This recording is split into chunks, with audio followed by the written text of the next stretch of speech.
I'm Jeanette Asis, BSN 1A of ISU Ilagan, and today I will be performing cardiovascular assessment. But before anything else, let us first define what is cardiovascular assessment and its importance.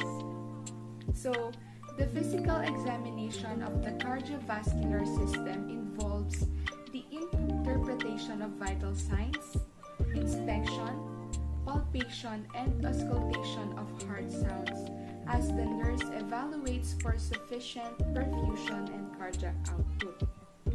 So, the importance of cardiovascular assessment is that it will help the nurse to identify the significant factors that can influence cardiovascular health, such as high blood cholesterol, cigarette use, diabetes, or hypertension.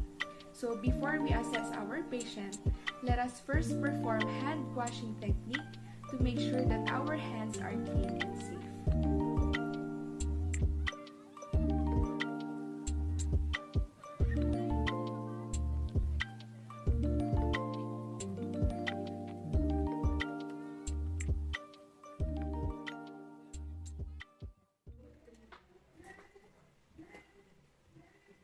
Good morning, ma'am. I'm Jeanette Asis, a first-year nursing student of ISU Ilagan, and today I will be performing cardiovascular assessment po. This is to test your heartbeat sound and yung tunog po ng inyong puso, yung intik po ng inyong puso. So, before I begin the procedure po, I would like to ask your consent if okay lang po ba?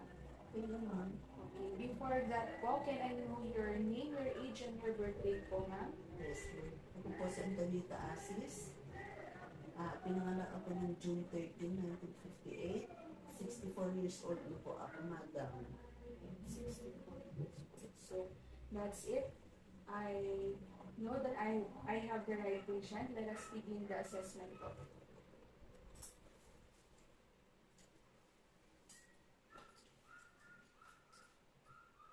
Pwede pong tumingin sa taas. Sa taas po. Okay.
Yes, ma'am.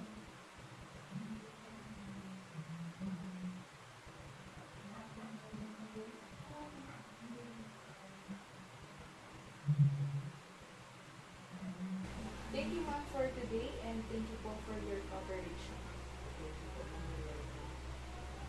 Have a good day po, ma'am. So that's it for today. Thank you for watching and God bless. Bye!